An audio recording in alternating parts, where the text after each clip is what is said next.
Hola, vamos a realizar el análisis de este siguiente mecanismo que se denomina o se le llega a conocer como corredera de Raphson. La corredera de Raphson, una de sus particularidades es que el movimiento de entrada se puede dar en la barra número 4, o en la que está designada en este caso con el número 4, o en su defecto puede darse en la barra que tiene el número 2. Para empezar, debemos de analizar y tomar en cuenta que precisamente nos están proporcionando la velocidad del punto C, que está ubicado sobre lo que es el elemento número 4. Asimismo, nos indican que esa velocidad va en sentido a la izquierda, totalmente horizontal, y nos dan la aceleración del mismo punto, pero esta aceleración va hacia la derecha. En ese caso, podemos empezar a sacar u obtener conclusiones de los datos que nos están proporcionando. Como la velocidad y la aceleración en este caso llevan sentidos contrarios, podemos comenzar a decir que el elemento número 4 se va desacelerando. Posiblemente venga un cambio de sentido en lo que es precisamente el elemento de salida número 2, o en su defecto se va deteniendo nuestro mecanismo. Para comenzar el análisis, nuevamente, como lo vimos en videos anteriores, vamos a comenzar con el análisis precisamente de los tipos de movimiento. Aquí cabe recalcar que el dato que nos están dando de entrada es sobre el elemento número 4. Nos indican que la velocidad de C lleva una magnitud de 47 centímetros por segundo hacia la izquierda. Aquí es importante que nosotros recordemos los tipos de movimiento. En ese caso, el elemento 4 cumple con la función de una corredera, nada más que en este caso con otra geometría, con otra forma. Realmente es una barra. Sin embargo, basándonos en el tipo de movimiento, podemos concluir que el elemento 4 desarrolla un movimiento de traslación rectilínea. Y una de las características del movimiento de traslación es que todos los puntos situados o ubicados sobre el elemento que desarrolla este tipo de movimiento llevan exactamente la misma velocidad, la misma aceleración. Por lo tanto, podemos decir que la velocidad de C va a ser igual a la velocidad del punto A cuando pertenece al elemento 4 o vista respecto al elemento 4. Tenemos la misma magnitud, en este caso el sentido y la dirección sería a 0 grados o 180 grados, o sea, un vector totalmente horizontal, hacia la izquierda. A continuación, proseguimos precisamente a determinar o plantear o proponer la ecuación sobre el elemento, sobre el punto que desarrolla movimiento plano general. Si recordamos la imagen, es precisamente en lo que se denomina lo que es el collarín número 3, o en este caso lo pudiésemos atacar como una corredera virtual. Si nosotros lo atacamos como una corredera virtual, ¿qué es lo que se tiene que hacer ahí? Aquí aparecería un contacto de 2 grados de libertad, que implica una rotación y una traslación. En este caso, si lo consideramos como un collarín, propiamente, como físicamente está el mecanismo, el elemento 3 desarrolla dicho movimiento. Por lo tanto, nuestra ecuación la podemos plantear y decir que la velocidad de A cuando pertenece a 4 va a ser igual a la velocidad de A cuando pertenece a 2 más el término relativo. La velocidad de A4 vista desde el elemento 2. O en su defecto, la velocidad de A2 es igual a la velocidad de A4 más el vector relativo de A2 vista desde 4. Recordemos que podemos trabajar en velocidades con cualquiera de las dos ecuaciones, la que más se nos facilite visualizar o percibir el movimiento de cada uno de los vectores que constituyen a nuestra ecuación. Debemos tener en cuenta que los dos primeros miembros de nuestra ecuación, llámese la ecuación 1 o la ecuación 2, son velocidades absolutas. Estos vectores de velocidad absoluta siempre van a salir del origen de velocidades.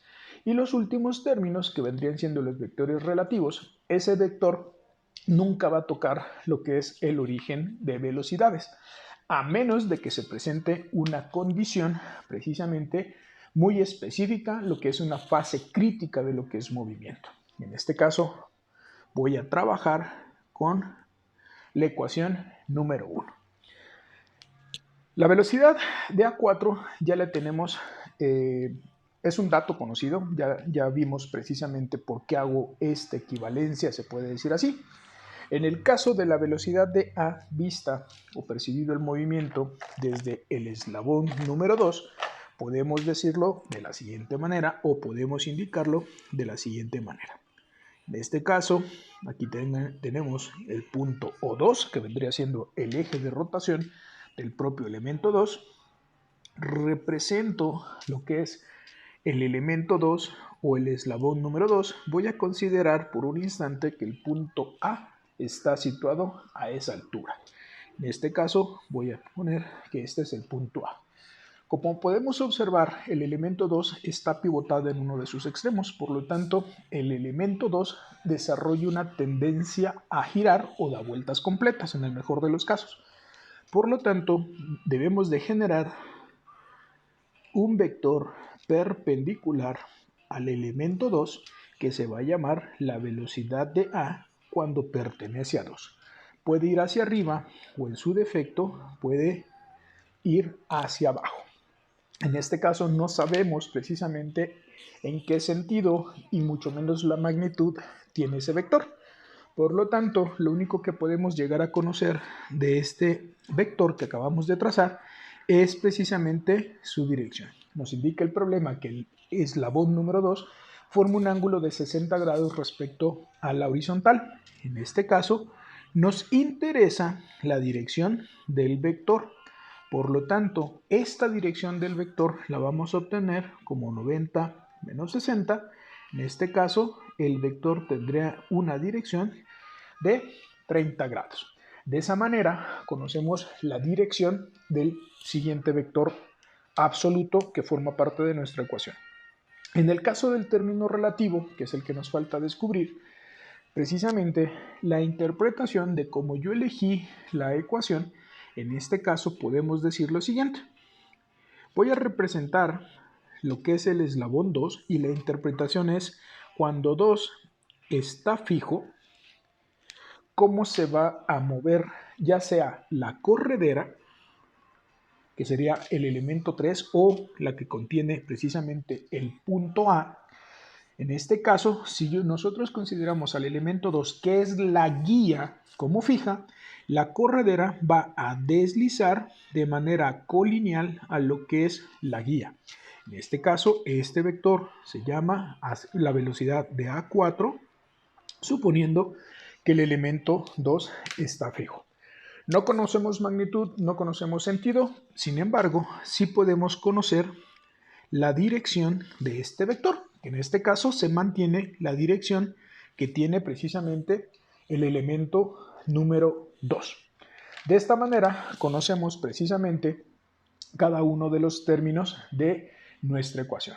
En dado caso de que hayamos nosotros considerado donde está la corredera, considerándola como corredera virtual, vaya, me refiero desapareciendo a la corredera propiamente dicho y considerando que en ese caso hay una conexión de 2 grados de libertad, observen, seguimos manteniendo al elemento 2 como fijo. En este caso estoy representando al punto A. En este caso podemos observar que es una forma u otra forma de cómo percibir el movimiento. Por lo tanto, ese punto que acabamos de pintar, si ustedes observan, sigue deslizándose de igual manera, colineal a lo que es el eslabón 2. Seguimos manteniendo precisamente la dirección de nuestro vector, que en este caso es la dirección precisamente que tiene la guía. Continuamos precisamente a graficar nuestra ecuación. En este caso, a partir de una horizontal que es nuestra referencia, vamos a colocar un punto. A ese punto se le denomina, recordemos, lo que es nuestro origen de velocidades. A partir de este origen de velocidades, vamos a comenzar a trazar precisamente nuestros vectores que constituyen o que conforman a nuestra ecuación. Vamos a comenzar en este caso con la velocidad de A4. Vamos a utilizar en este caso una de las alternativas que podemos llegar a utilizar. Vamos a proponer una escala de velocidades. En mi caso, por convención, por conveniencia, voy a trabajar con una escala de 1 a 5. Eso implica que mi vector velocidad de c, que tiene o vale 47 centímetros por segundo, lo voy a trazar o a dibujar con una distancia o una magnitud de 9.4 centímetros. Entonces, a partir del origen voy a trazar, si recordamos, el vector velocidad de c va totalmente horizontal. Entonces, a partir del origen de velocidades, voy a generar un vector totalmente horizontal, porque así está el movimiento, a 9.4 centímetros.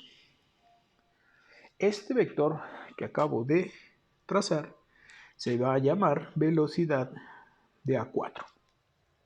A continuación, el siguiente vector que vamos a trazar es el vector velocidad de A2. Lo único que conocemos es que por tratarse de un vector absoluto, este debe de salir a partir del origen de velocidades, con una dirección de 30 grados.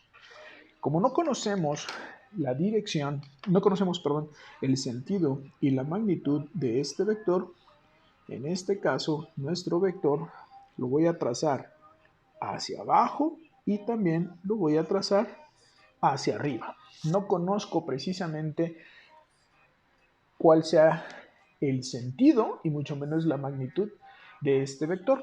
La única certeza que tenemos es que esta es la línea de acción del vector velocidad de A2. Ahora la regla nos establece que en la punta de nuestra resultante, que es la velocidad de A4, va a ir la punta de nuestro último término, que es el término relativo. Por lo tanto, a partir de mi vector velocidad de A4, voy a colocar nuestro transportador, ¿vale? Y voy a medir la dirección del vector relativo, que si recuerdan era de 60 grados. Por lo tanto, ahora sí, ya tengo la certeza de cómo se está moviendo precisamente ese término relativo. Ese término relativo, su punta debe de tocar a mi resultante o a nuestra resultante que es de A4 y debe de cortar, en este caso, la cola del vector debe de cortar la línea de acción del vector velocidad de A2. Entonces, punta con punta, este es el vector velocidad de A4 cuando 2 es fijo.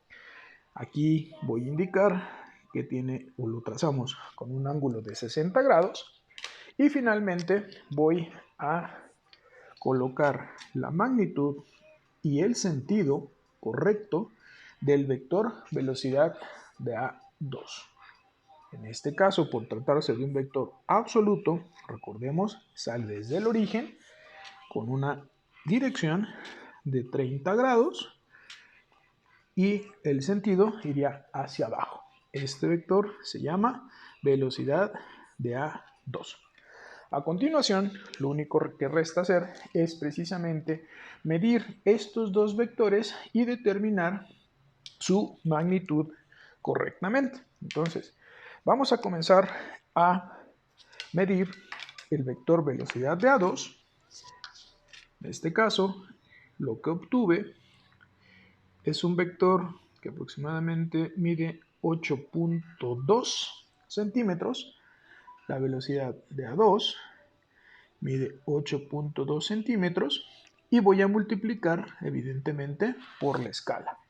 Por lo tanto, 8.2 por la escala que utiliza, que es 1 a 5, ese vector llega a una magnitud de 41 centímetros por segundo. Luego voy a medir el vector velocidad de A4, vista desde 2, y en este caso, como se trata de un vector relativo, tomo la medida que sería 4.6 centímetros, nuevamente 4.6 centímetros por mi escala, que es de 5, eso nos da una magnitud de 23 centímetros por segundo. ¿Vale? De esa manera obtenemos las magnitudes de las velocidades reales de cada uno de mis vectores. Ahora voy a obtener y voy a determinar la velocidad angular del elemento 2. Para ello, para calcular las velocidades angulares, siempre vamos a partir de esta ecuación, que es la base. Si me piden o nos están solicitando la velocidad del elemento 2, el elemento 2 desde un inicio lo definimos por el radio de O2 al punto A. En este caso, aquí lo tengo del lado izquierdo, si ustedes observan, lo estoy definiendo de O2 al punto A. Voy a utilizar este radio, ¿vale? Que es un dato que ya nos da precisamente el dibujo. Ahora, ¿qué vector es perpendicular al elemento 2 y específicamente a este radio? Es el vector velocidad de A2. Este vector de velocidad es algo que ya obtenemos su magnitud real. El radio es un dato que se les proporciona. Por lo tanto, si despejamos de esa ecuación, me queda que la velocidad angular del elemento 2 queda en función de la velocidad de A2 entre el radio de O2 al punto A. Los 41 centímetros por segundo sobre el radio, que es de 4.4 centímetros, eso nos va a dar una magnitud 41 entre 4.4 de 9.31. En este caso serían radianes por segundo. Ahora, esto es importante. El vector velocidad de A2 salió hacia abajo y hacia la izquierda. Si regresamos a nuestros pequeños dibujos o esquemas donde representamos cada uno de los vectores, nuestro vector que acabamos de graficar es este, es el que va hacia abajo y hacia la izquierda, según nuestra gráfica. Por lo tanto, este vector que estoy tapando con los dedos realmente no existe. ¿Por qué les digo esto? Para poder determinar el sentido propiamente de la velocidad angular. Recordemos que la velocidad angular va a regir el sentido que va a tener la velocidad tangencial. Por lo tanto, si nuestra tangencial sale hacia abajo y hacia la izquierda, esto implica que la velocidad angular del elemento 2 sea una velocidad que esté girando, en este caso, en sentido horario. Por lo tanto, coloco, en este caso, su sentido de rotación. Y de esa manera obtenemos las magnitudes y los sentidos de cada una de nuestras velocidades. Continuamos con el cálculo de aceleraciones. Continuando con el cálculo de aceleraciones, recordemos que nos dan como dato la aceleración del punto C. En este caso, la aceleración de C, si recordamos, pertenece a un elemento que está desarrollando o desarrolla movimiento de traslación. Por lo tanto, la aceleración de C la puedo igualar a la aceleración de A cuando pertenece a 4, cuya magnitud es de 39 centímetros sobre segundo cuadrado, pero en este caso es hacia la derecha. Es un vector totalmente horizontal, en este caso puedo representarlo que va a 0 grados. Nuevamente, procedemos a proponer o replantear nuestra ecuación sobre el elemento o sobre el punto donde se lleva a cabo movimiento plano general. En este caso voy a reutilizar, déjenme expresarme de esa manera, nuestra ecuación. Ojo, aquí hay que tener cuidado. ¿Por qué razón? Porque aquí va a aparecer un término nuevo para nosotros, en teoría, que se denomina aceleración de Coriolis.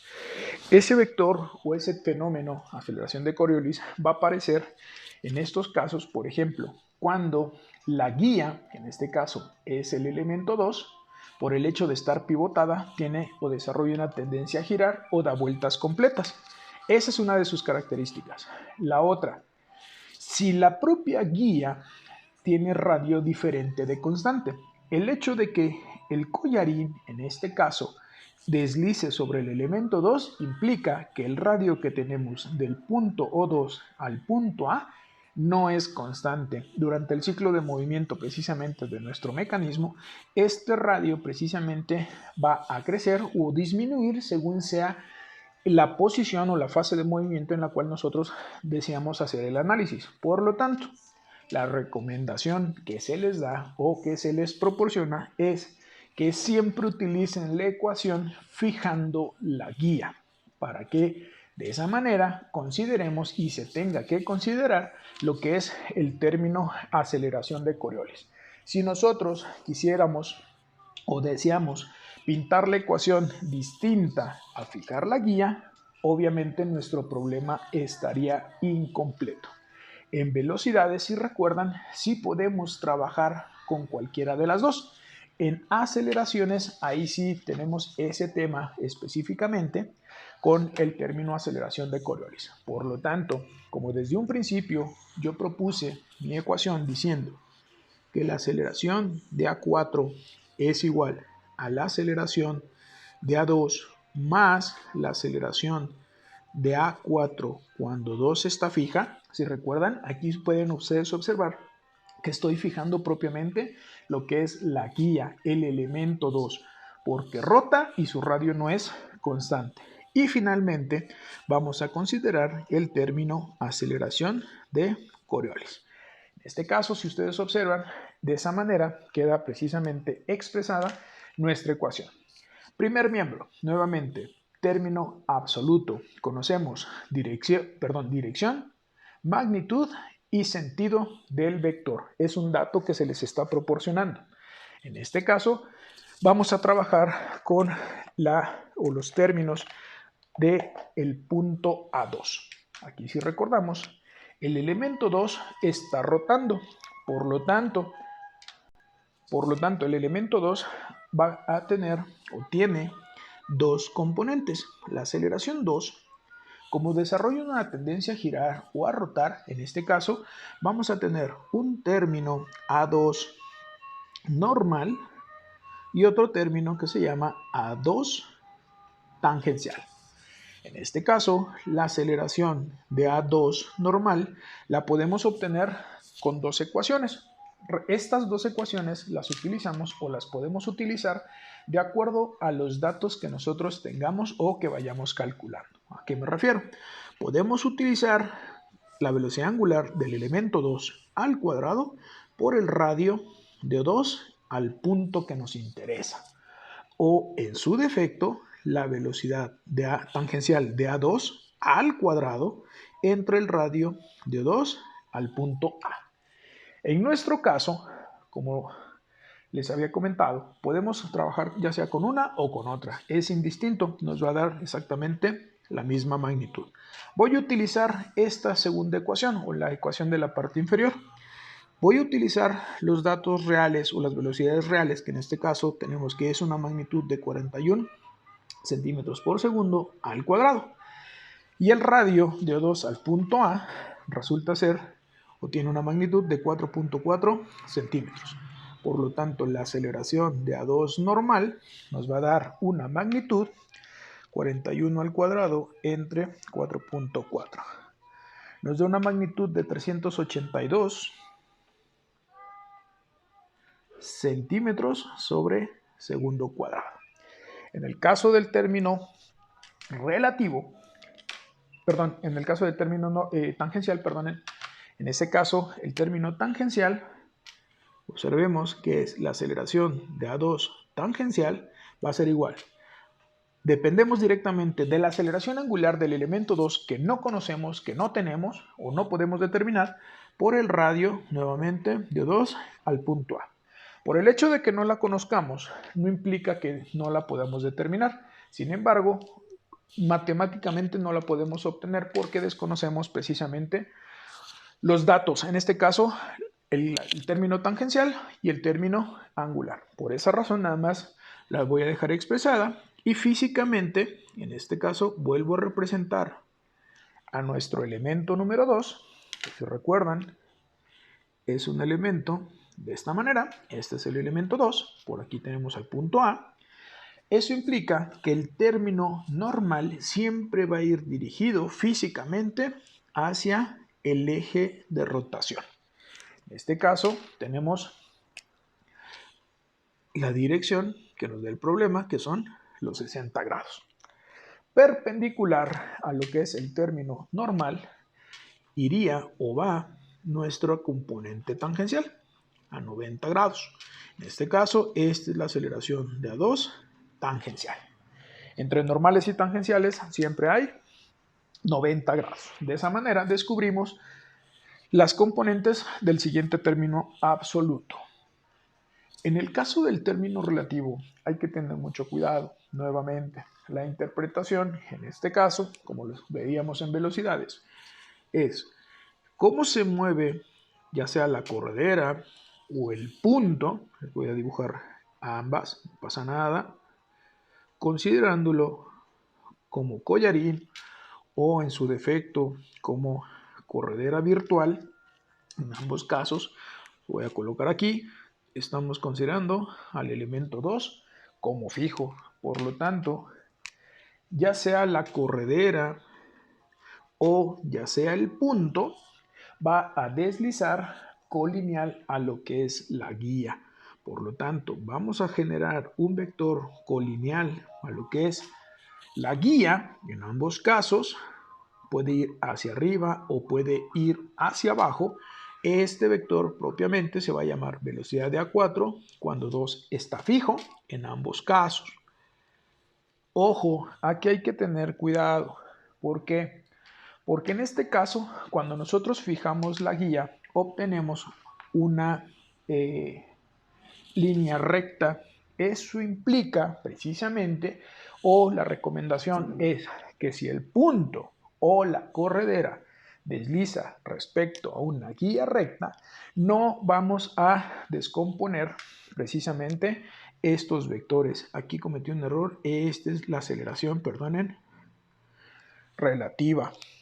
Ahora vamos a mantener la inclinación que tiene la guía o la dirección, como lo que ustedes le quieran denominar, que son los mismos 60 grados. ¿Vale? Entonces recuerden, si la corredera o la desliza sobre una guía que es recta, no descomponemos, o en su defecto el punto, el J2, desliza sobre una guía recta, no descomponemos, solamente trazamos un vector, o generamos un vector colineal a lo que es la guía, manteniendo precisamente la dirección de lo que es la guía, que en este caso son los 60 grados.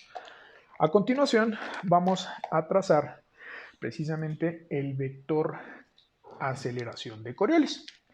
En este caso, el vector aceleración de Coriolis, matemáticamente, aceleración de Coriolis, lo podemos determinar matemáticamente como 2 veces la velocidad angular cruz un vector que se denomina relativo o de deslizamiento. En este caso, si recuerdan la ecuación que utilizamos para velocidades, en este caso, recuerden, siempre recomiendo fijando la guía, que en este caso es 2, evidentemente voy a utilizar la velocidad de A4 cuando 2 está fija y la velocidad angular de la guía, les explicaba, la guía generalmente rota y la guía, su radio generalmente es distinto de constante. Por lo tanto, voy a utilizar la velocidad angular del elemento 2. Por esa razón determinamos la velocidad angular del eslabón 2 cuando hicimos el cálculo de velocidades. Entonces, ahora colocando los valores reales que obtuvimos, por lo tanto, la aceleración de Coriolis es 2 veces la velocidad angular, tenemos una magnitud de 9.31 radianes por segundo, el producto cruz, la magnitud del vector relativo, que es de 23 centímetros por segundo, y de esa manera vamos a obtener la magnitud de este vector. Entonces, 2 por 9.31 por 23. En este caso nos da una magnitud de 428.3 centímetros sobre segundo cuadrado. Ahora vamos, y aquí viene algo importante de lo que es el cálculo de aceleraciones. Vamos a determinar la dirección y el sentido de este vector aceleración de Coriolis. Si recuerdan, por la ecuación que utilicé al graficar las velocidades, observemos este vector, que es el vector relativo. Pasa a 60 grados, va hacia arriba y hacia la izquierda. ¿Esto por qué se los indico o por qué se los comento? Porque ese vector lo voy a representar, en este caso, de esta manera. Este es el vector velocidad de A4 cuando 2 está fijo. Y sabemos que ese vector tiene una dirección de 60 grados. A continuación, teniendo el vector relativo ya graficado, si recuerdan, descubrimos el sentido de rotación de la guía y ese sentido de rotación, vean, nos indica que la guía está girando en sentido horario. Por lo tanto, voy a representar nada más de esta manera la velocidad angular de lo que es la guía. ¿Eso por qué lo hago? Para poder trazar adecuadamente mi vector. Entonces, a partir de nuestro vector relativo, vamos a girar 90 grados en el sentido que gira la guía. ¿A qué me refiero? Tenemos ese vector relativo y voy a girarlo 90 grados de esta forma. ¿Por qué en sentido horario? Porque es el sentido de giro que tiene precisamente la guía. Por ende, nuestro vector aceleración de Coriolis es perpendicular a mi vector relativo. Ese es el significado precisamente de este producto cruz. Este vector es Coriolis y podemos determinar precisamente su dirección. Su sentido ya está, la magnitud ya la calculamos. En este caso, su dirección quedaría 90 menos 60, pasaría este vector a 30 grados. De esa manera ya conocemos dirección, magnitud y sentido de cada uno de nuestros vectores.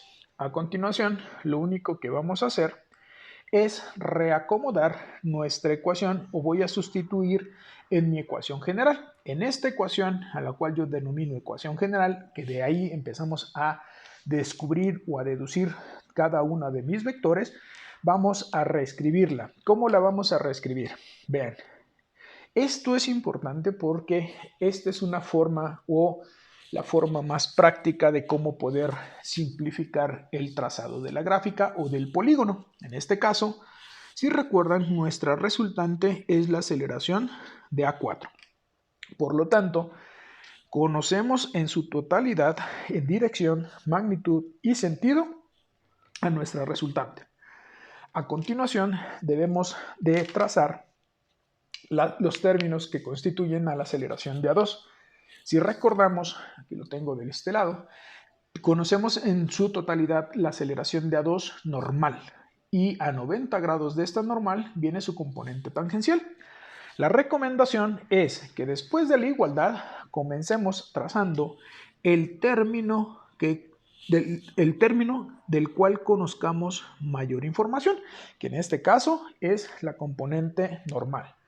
Perpendicular o a 90 grados de esa componente normal vendría la aceleración de A2 tangencial. Ya la suma vectorial de estos dos componentes o de estos dos términos nos darían la aceleración de A2 resultante.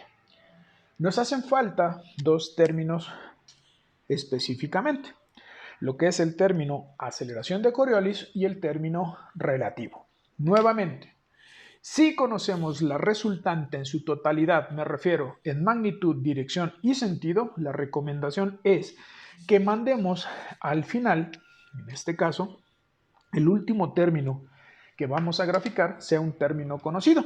En este caso tenemos como conocido el vector aceleración de Coriolis. ¿Por qué razón? Porque aquí implica, o también la regla nos indica que en la punta de mi resultante va a ir la punta de nuestro último término.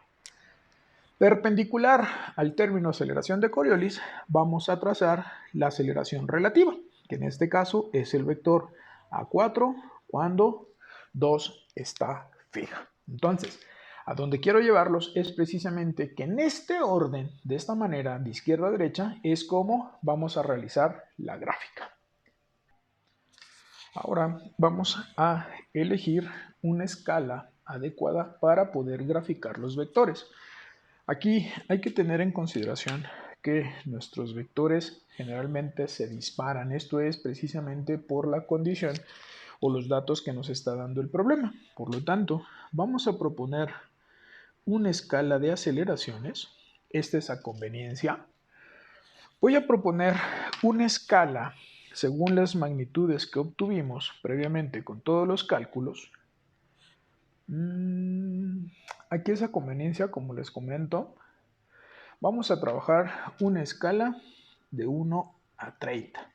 Por lo tanto, mi vector aceleración de A4, mi vector aceleración de A2 normal y mi vector aceleración de Coriolis van a tener las siguientes medidas. La aceleración de A4 son los 39 entre 30, nos queda un vector que vamos a graficar de 1.3 centímetros. 382, que es la magnitud entre mi escala, que es de 30, este vector me va a quedar de 12.7 centímetros. Y finalmente, el vector aceleración de Coriolis nos va a quedar un vector de 14.3 centímetros. Entonces, esos son los vectores los cuales voy a graficar a continuación. Nuevamente, vamos a partir de una horizontal de referencia y en este caso vamos nuevamente a partir de un punto que se denomina origen de aceleraciones. Vamos a comenzar con el vector resultante, que en este caso, si recordamos, es el vector aceleración de A4, que va totalmente horizontal o a 0 grados. En este caso nos queda un vector por la escala que estoy manejando, por la escala que estoy proponiendo, nos queda un vector de 1.3 centímetros. Entonces, este vector totalmente horizontal se llama aceleración de A4. ¿Vale? A continuación voy a trazar el siguiente componente. Si recordamos nuestra ecuación, es el término aceleración de A2 normal. En este caso tiene una dirección, una magnitud, aquí está, y el sentido que va hacia arriba. Recordemos, todos los vectores salen del origen. En este caso, por ser parte de un vector absoluto, si recordamos, es una componente del vector aceleración de A2 normal, 60 grados, si recordamos, va a ir este vector. Este vector aceleración de A2 normal, en mi caso y por la escala, va a medir 12.7 centímetros. Como les comentaba, vamos a trazar nuestro vector normal a 12.7 centímetros. Recordemos que por tratarse de una componente de un vector absoluto, esta va a salir desde el origen. En este caso, 60 grados hacia arriba, ¿vale? Porque es la posición que tiene nuestro eslabón 2, generamos nuestro vector. Este vector es el vector aceleración de A2 normal. Aquí nada más voy a indicar que la dirección es de 60 grados. A continuación deberíamos de trazar nuestra componente normal. Pero si recuerdan, no tenemos información respecto a este vector. Nada más conocemos que es un vector perpendicular a el término normal. Por lo tanto, aquí nada más voy a trazar su línea de acción. Recordemos que si no conocemos información de un vector, solamente trazamos o indicamos la línea de acción. Esta línea que acabo de trazar me va a representar el término aceleración de A2 tangencial. Regreso nuevamente a mi ecuación. En este caso, ya tenemos graficadas estos tres vectores. Ya no podemos continuar graficando en ese orden de izquierda a derecha por la misma razón de que desconocemos este término tangencial. Es en este momento, en este instante, cuando aplicamos que en la punta de nuestra resultante va a ir la punta de nuestro último término. En este caso es el término aceleración de Coriolis. Recuerden, conocemos magnitud, conocemos sentido y conocemos dirección. Regreso a mi gráfica.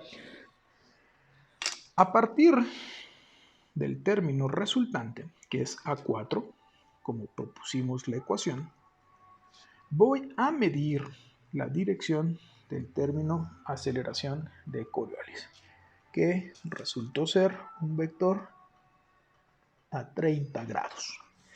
Este vector que va a 30 grados, acuérdense, punta de la resultante con la punta de nuestro último término.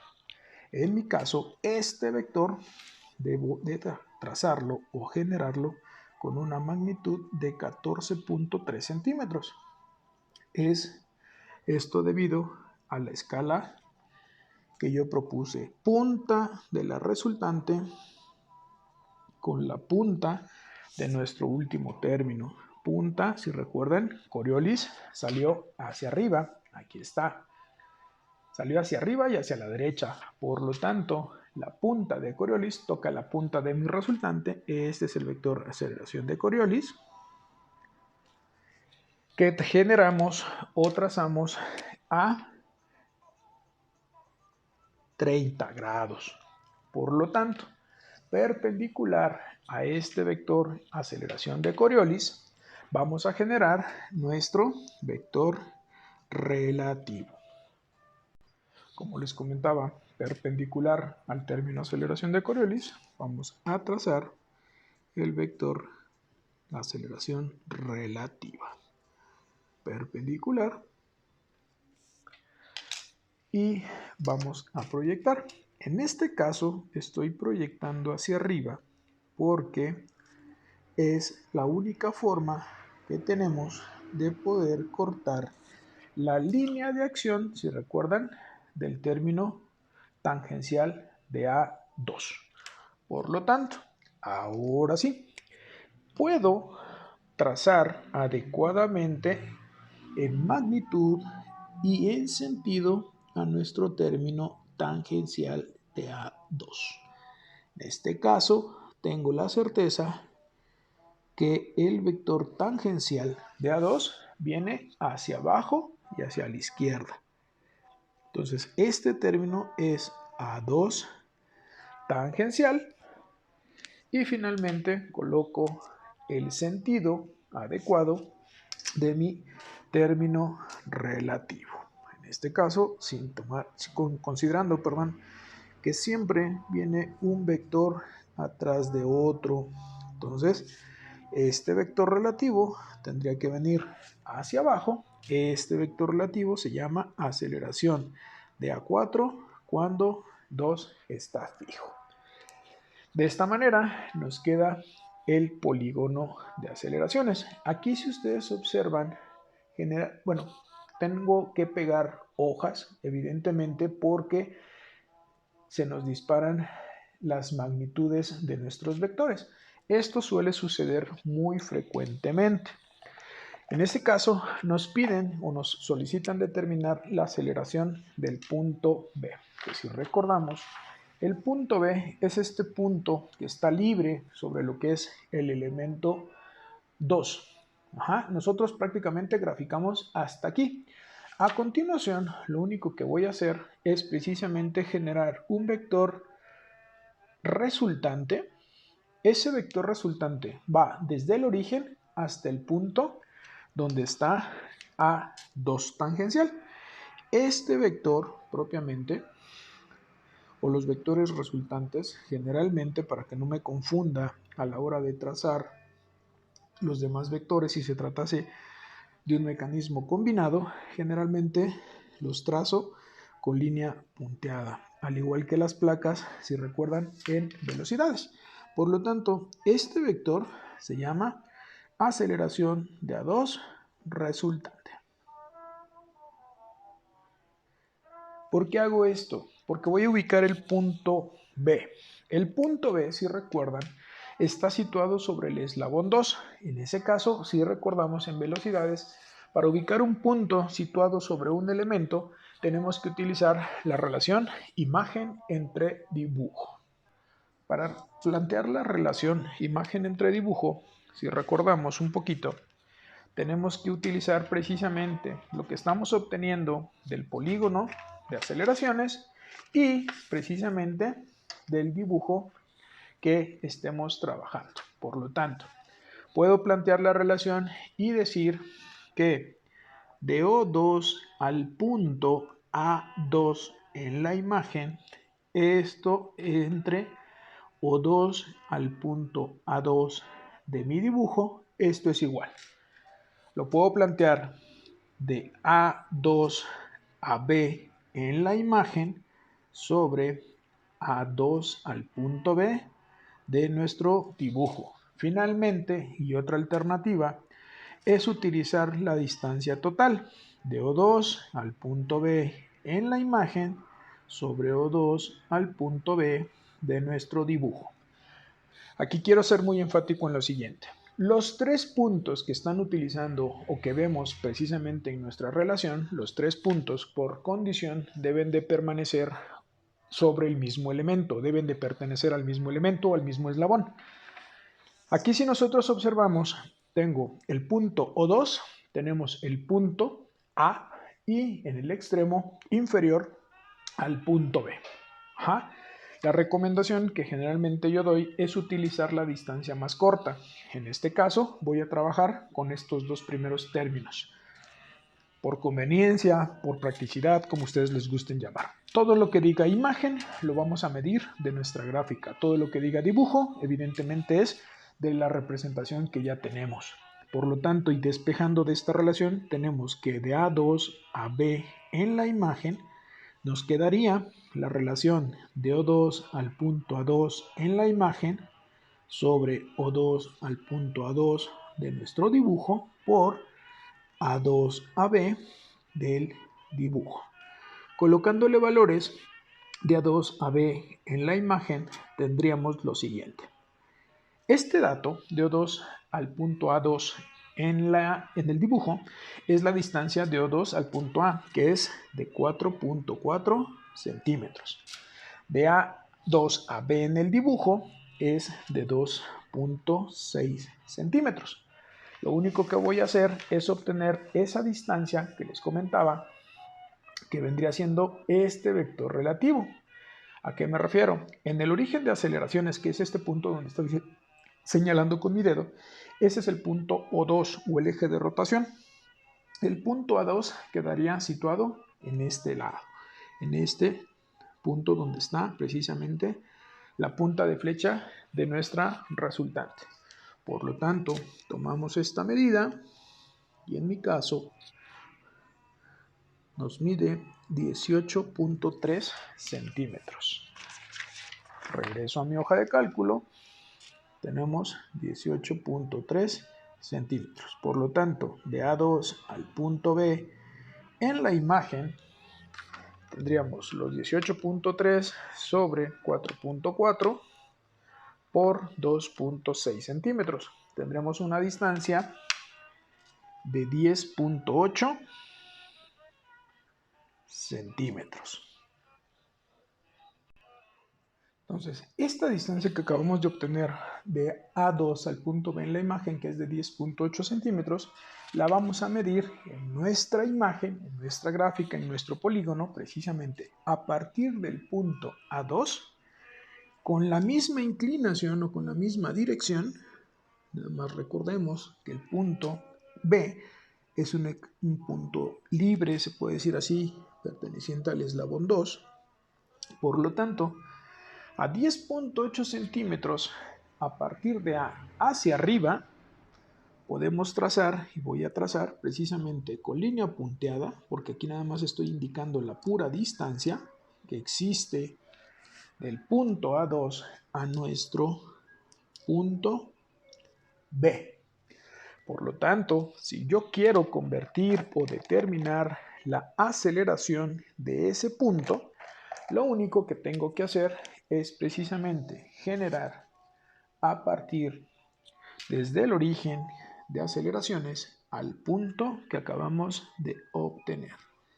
¿Por qué lo estoy generando desde el origen? Porque nos están solicitando un término de aceleración absoluta. Por lo tanto, este vector, en este caso, lo voy a pintar de este tamaño, el vector aceleración de b, es precisamente ese vector que sale nuevamente. Híjole, no alcanzó a mi cámara, lo voy a subir un poco.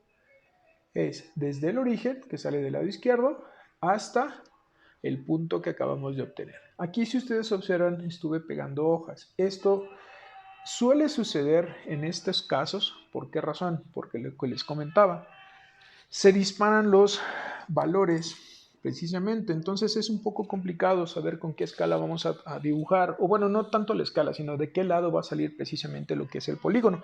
Sin embargo, debemos de determinar todas las escalas que pudiésemos determinar en su momento, que generalmente son las aceleraciones normales y una que otra tangencial, dependiendo de los datos que nos den, y precisamente posteriormente ya elegir la mejor escala o la escala a conveniencia. Aquí estoy midiendo el vector, que en este caso el vector aceleración de b me mide 29.1 centímetros. Ese vector aceleración de b mide 29.1 centímetros. Si recordamos, utilicé por conveniencia una escala de 1 a 30, por lo tanto multiplico esa magnitud por 30, los 29.1 centímetros por 30 nos da una magnitud de 873 centímetros sobre segundo cuadrado. Ahora, de igual forma, nos pedían determinar la aceleración tangencial precisamente del elemento 2, si recordamos. El término que tengo que medir es este, el término aceleración de A2 tangencial, ¿vale? Para poderlo sustituir en esta ecuación. Por lo tanto, regreso a mi gráfica, voy a medir este vector, que es el vector aceleración de A2 tangencial, que me mide 13.1 centímetros. La aceleración de A2 tangencial me midió 13.1 centímetros por los 30, que es nuestra escala, o mi escala. 13.1 por 30 nos da una magnitud de 393 centímetros sobre segundo cuadrado. Ya tenemos la magnitud. Vamos a sustituir y despejar en esta ecuación. Por lo tanto, vean, finalmente tendríamos que alfa de 2, que es la aceleración angular, queda en función de la aceleración de A2 tangencial entre el radio de O2 al punto A. Por lo tanto, tendríamos los 393 centímetros sobre segundo cuadrado sobre la distancia de O2 al punto A es de 4.4 centímetros. Entre 4.4 nos daría que la aceleración angular de 2 es de 89.31 radianes por segundo cuadrado. Nuevamente, dependemos de nuestra gráfica. Si regresamos a nuestra gráfica, en este caso la punta de A2 tangencial, observen, viene hacia abajo y hacia la izquierda. Es esta punta, déjenla un poco más grande, ¿sale? Por lo tanto, esa punta me va a servir para interpretarlo aquí. Nuevamente, el vector real salió hacia abajo y hacia la izquierda. Esto que implica que la aceleración angular del elemento 2 lleva precisamente el mismo sentido que su componente tangencial. De esa manera, la tangencial y la angular, recuerden, lleva el mismo sentido, sigue girando en sentido horario. Por lo tanto, podemos concluir que el único eslabón que se va desacelerando es el elemento número 4. El elemento 2 va precisamente acelerando, se puede decir así. ¿Por qué? Porque la velocidad y su aceleración, en este caso tangencial, llevan precisamente el mismo sentido y la misma dirección. ¿Qué pasa con el collarín? En el caso del collarín, si ustedes observan aquí en la gráfica, salió hacia abajo. Sin embargo, en la gráfica de velocidades salió hacia arriba. Por ende, tanto el collarín como el elemento 4, estos dos eslabones, 4 y 3, van precisamente desacelerando. Por mi parte es todo. Agradezco.